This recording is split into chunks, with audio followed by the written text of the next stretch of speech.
Assalamualaikum warahmatullahi wabarakatuh. Alhamdulillah kita bertemu lagi dalam siri penjelasan ke atas buku saya 90 pelajaran tentang bid'ah. Berita baik yang saya baru terima hari ini, buku saya tersebut yang diterbitkan sebelum ini oleh Santai Ilmu telah diterbitkan edisi terbaru, di mana dalam edisi tersebut font tulisan telah dibesarkan kepada saiz yang normal agar ia dapat dibaca oleh semua lapisan masyarakat. Edisi yang sebelum ini fontnya agak kecil, nota kaki lagilah kecil, sehingga sebahagian pembaca mengalami kesukaran untuk membacanya. Ya. Jadi edisi terbaru ini font telah dibesarkan dan ia insya-Allah sesuai selesa dibaca oleh semua lapisan masyarakat. Bagi membeli buku ini boleh pesan di laman web Santai Ilmu ataupun boleh pergi ke Shopee dan cari search di atas tajuk buku 90 pelajaran tentang bid'ah. Satu nota penting, apabila hendak memesan daripada Shopee, pastikan penjualnya, seller ialah Santai Ilmu. Sebab ada seller lain juga yang jual, mereka beli daripada Santai Ilmu, kemudian mereka naikkan harga untuk menjual kembali. Mereka menaikkan harga dengan saya sendiri pun agak terkejut. Harganya sebegitu tinggi. Ya. Satu seller tu saya tengok dia jual harga RM180. Kemudian diskaun 50%, RM90. Meskipun dengan diskaun tersebut, ia tetap lagi mahal kerana Santai Ilmu hanya menjual dengan harga RM50. Jadi, satu nota penting di situ, apabila memesan daripada Shopee, tengok sellernya siapa. Pastikan ia penerbitan Santai Ilmu. Baik, kita masuk sekarang ini. Pada kali ini kita akan bincang bab bid'ah dan adab kepada Rasulullah sallallahu alaihi wasallam. Dan bab ini kita merujuk kepada ayat kedua surah Al-Hujurat, surah ke-49 ayat nombor 2, di mana Allah Subhanahu wa taala berfirman, a'udzubillahi minasyaitonir rajim. Ya ayyuhallazina amanu la tarfa'u aswatakum fawqa sautin nabi wala tajharu lahu bil qawli kajahri ba'dikum li ba'di an tahbatu a'malukum wa antum la tash'urun. Lari pula ayatnya. Okay, wa antum la tash'urun. Wahai orang-orang yang beriman, janganlah kamu meninggikan suara kalian di atas suara Nabi. Dan janganlah kamu berbicara dengannya secara kuat sebagaimana kamu berbicara antara satu sama lain, supaya tidak terhapus, supaya tidak terbatal amalan-amalan kamu sementara kamu tidak mengetahuinya, sementara kamu tidak menyadarinya. Ya, baik. Ayat ini Allah sekali lagi memulakannya dengan ya ayyuhallazina amanu. Padahal dalam ayat pertama Allah juga telah memulakannya dengan ya ayyuhallazina amanu. Maka sebenarnya cukup kalau ayat kedua ni Allah terus sambung saja. Wala tarfa'u aswatakum. Okey, sebab sambungan ini merupakan ayat yang ditujukan kepada orang-orang yang beriman. Tetapi Allah mengulangi ya ayyuhallazina amanu. Berarti ada penekanan di sini sebagaimana ayat pertama dan juga ayat kedua ada penekanan kepada orang-orang yang beriman. Apakah penekanan tersebut? Sila rujuk video saya sebelum ini di mana saya telah terangkan apakah fungsi, apakah peranan ayat-ayat Al-Quran yang dimulakan dengan ya ayyuhallazina amanu. Video saya sebelum ini berjudul satu ayat yang tidak wujud di sisi pecinta bid'ah. Ayat itu yang saya masukkan ialah ayat pertama surah Al-Hujurat. Boleh rujuk dalam saluran YouTube saya, playlist 90 pelajaran tentang bid'ah dan cari video tajuk ini. Ya, video sebelum video saya buat yang ini. Ya. Baik. Allah seru kepada orang-orang yang beriman agar jangan meninggikan suara di atas suara Nabi SAW dan jangan berbicara. Apabila berbicara dengan Nabi, jangan berbicara dengan suara yang tinggi sebagaimana kita ni berbicara antara satu sama lain. Okay. Dalam Sahih Al-Bukhari ada satu riwayat yang menerangkan sebab turunnya ayat ini. Yang ini apabila datangnya satu rombongan daripada Bani Tamim. Apabila sudah sampai dan berlaku perbincangan ataupun kekecohan di kalangan sahabat daripada bincang tu bincang ini, padahal Nabi SAW ada di situ. Okey, dan mereka telah meninggikan suara di atas Nabi sallallahu alaihi wasallam, maka turunlah ayat kedua surah Al-Hujurat ini. Meskipun ada sebab turun bagi ayat ini, yang penting dalam ilmu tafsir ialah diambil ilmu, diambil iktibar berdasarkan keumuman lafaz dan bukannya kekhususan sebab. Maka ayat ini merujuk kepada semua kes dan bukan terhad kepada kes Bani Tamim itu sahaja. Akan tetapi, walau bagaimanapun namun begitu, timbul soalan. Bagaimana untuk apply? Bagaimana untuk mengguna pakai ayat ini setelah kewafatan Nabi sallallahu alaihi wasallam? Sebab jangan tinggikan suara. Ialah zaman Nabi masih hidup, jangan tinggikan suara apabila berhadapan dengan Nabi. Dan jangan bincang secara sembang-sembang secara kuat padahal Nabi ada bersama ketika itu. Tapi sekarang Nabi dah meninggal, macam mana pula tu? Okey, di sini ada poin yang menarik ya, sebab ayat-ayat Quran ini adalah untuk kita guna pakai. It is for us to apply sampai hari akhirat. Ia bukan pada zaman Nabi sallallahu alaihi wasallam saja. Maka ayat-ayat Quran termasuk ayat kedua surah Al-Hujurat ini hendaklah kita dapat macam mana sebut apply dalam bahasa Melayu? Mengguna pakaikannya ya. Dalam kehidupan kita ini, meskipun Nabi SAW telah pun wafat. Okay, macam mana nak apply? Pertama, apabila seseorang sedang membaca hadis Nabi, maka jangan kita berbicara, jangan kita meninggikan suara. Sebaliknya, diam dan dengar. Katakan kita sedang mendengar kuliah maghrib di masjid. Okay, kuliah itu pula membosankan, katakanlah ya. Lalu kita pun duduk di belakang, duduk sembang-sembang apa pun begitu. Padahal kuliah tersebut walaupun membosankan, penceramah dalam kuliah itu membacakan hadis-hadis Nabi sallallahu alaihi wasallam. Maka jangan berbicara, jangan meninggikan suara padahal penceramah sedang membaca hadis Nabi sallallahu alaihi wasallam. Okay? Jadi dalam baik dalam kes ini ataupun dalam kes kita sedang mendengar penceramah di YouTube ke, dalam TV ke apa ke yang sedang membacakan hadis, diam dan dengar hadis tersebut. Walaupun kita penceramah tu bukan favourite ke, kita sedang sibuk hal lain ke, tapi nak dengar, tak nak dengar tutup YouTube tu, tutup TV itu ya. Ini perkara yang penting ya. Jadi apabila seseorang sedang membacakan hadis Nabi sallallahu alaihi wasallam, jangan meninggikan suara. Okay? Itu saya bagi contoh, tuan-tuan dan puan-puan boleh fikirkan contoh-contoh yang lain. Sebenarnya kalau dibacakan ayat Quran pun kita kena diam dan dengar berdasarkan ayat 204 surah Al-A'raf. Sama juga berdasarkan ayat kedua surah Al-Hujurat ini, bila Nabi SAW sedang bacakan, bila mana-mana penceramah, mana-mana individu, mana-mana ustaz ataupun ustazah sedang membacakan hadis Nabi SAW, diam dan dengar, jangan meninggikan suara.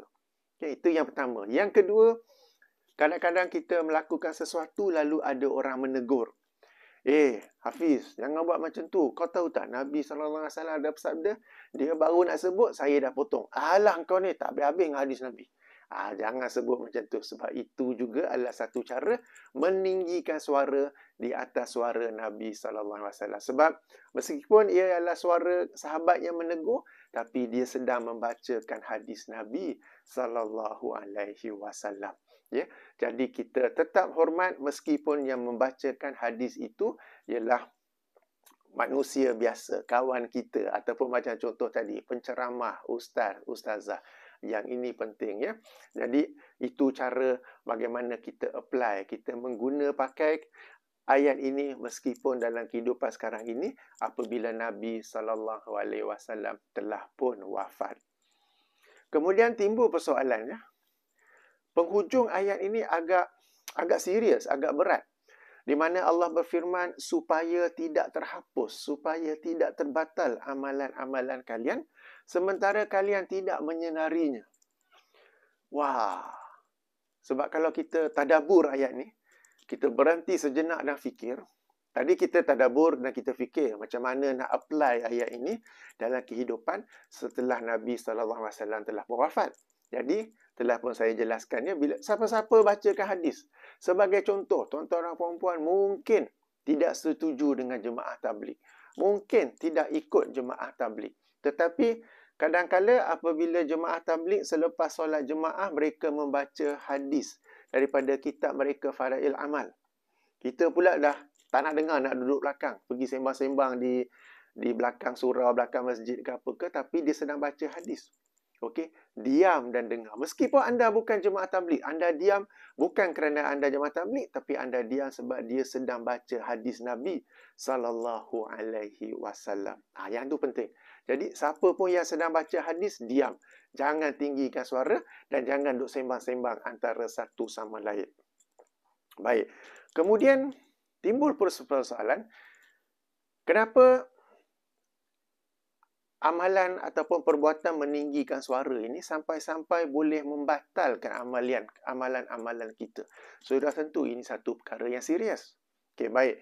Ada satu lagi hadis dalam Sahih Al-Bukhari.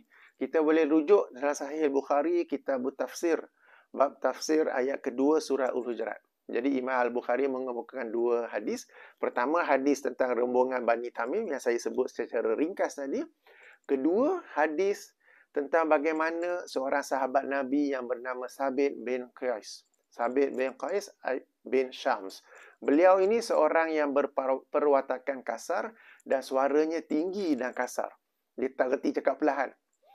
Apabila turunnya ayat ini, beliau seperti menghilangkan diri, duduk rumah saja tak nak keluar. Sampai-sampai Nabi pun SAW bertanya, mana pergi Sabit? Mana pergi Sabit? Lalu sahabat pun cari dan jumpa dia ada di dalam rumah dalam keadaan sedih dan menundukkan kepala. Okay. Lalu ditanya kenapa? Lalu dia cerita bahawa dia sangat sedih kerana ayat itu turun dan dia seorang yang bersuara tinggi, bersuara kasar sehingga dia bimbang dia termasuk dalam ayat tersebut di mana telah terbatal semua amalan-amalannya. Demikian ya, tuan-tuan dan puan-puan, para sahabat ni, mereka bila ayat Al-Quran turun pun mereka begitu terkesan dengannya. Sampai turunnya ayat ini terus mereka bersedih. Contoh bagi ayat ini, terus bersedih, terus duduk dalam bilik, dalam rumah ke dalam bilik ke dalam sedih, tunduk. Alamak, ayat ini turun pada aku. Aku ni cakap selalu meninggikan suara. Okay. Lalu bila perkara ini disampaikan kepada Nabi SAW, Nabi pun berkata tak. Ia bukan ditujukan kepada Sabit bin Qais. Ya. Boleh rujuk dalam Sahih Al-Bukhari atau boleh rujuk dalam tafsir Ibnu Katsir, tafsir kepada ayat kedua surah Al-Hujurat ini. Jadi menunjukkan ya, kalau seseorang tu meninggikan suara, padahal suara dia memang kasar ke apa, tak mengapa. Tetapi apakah peninggian suara yang menyebabkan batal amalan-amalan kamu? Ialah meninggikan suara kerana meremehkan. Kerana meremehkan sabda Nabi SAW, kerana sombong terhadap hadis Nabi SAW, kerana mengingkari ataupun menolak hadis Nabi SAW. Macam saya bagi contoh tadi. Kan, lepas maya Jumaah, ada salah satu anggota daripada jemaah tabligh yang nak membaca daripada kitab Fadail Amal. Dan dia membaca hadis. Lalu kita pun, halah dia orang ni apa. Sikap sombong kita tu terkena juga kepada hadis Nabi SAW. Sifat meremehkan tu termasuk juga sebab yang dibacanya tu hadis Nabi. Walaupun kita tak setuju ke tak ikutkan dengan jemaah tabligh, tetapi yang dibacakan ialah hadis Nabi SAW. Lalu sikap kita yang, tak payahlah aku nak sembang dengan member aku ni, lama tak jumpa ni. Kan? Ataupun penceramah yang sedang sampaikan kuliah maghrib. Kita duduk apalah dia ni boring. Okey, sembang-sembang dengan kawan yang kita boring, yang kita tangan macam tu meremehkan, itu ialah meremehkan hadis-hadis Nabi sallallahu alaihi wasallam yang dibaca oleh penceramah tersebut. Tuan-tuan dan puan-puan, kita kena tahu sebahagian penceramah memang membosankan. Saya akui. Kenapa? Sebab public speaking skill bukanlah sesuatu yang dimiliki oleh semua pihak. Sebahagian penceramah dia memang tak tahu tentang public speaking skill dan dia tidak tahu ada satu cabang ilmu yang namanya public speaking skill. Okay? Kalau dia tahu, dia sendiri akan improve dan ia akan menjadikan ceramah-ceramahnya lebih menarik, lebih excited untuk didengar oleh orang ramai. Okay? Sebagai orang dia memang tak tahu. Dia memang cakap, ya Allah. Tapi ada manfaatnya di situ. Dan dia baca hadis Nabi SAW.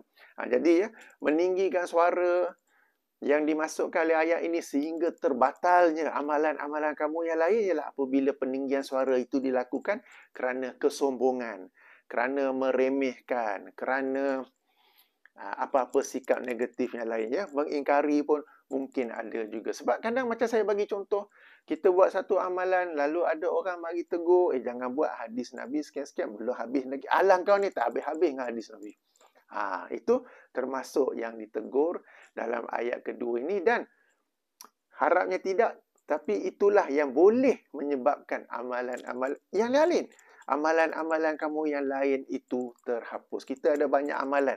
Banyak amalan tu pula ada yang tertolak kerana riak, ada yang tertolak kerana sum'ah, ada yang tertolak kerana bid'ah.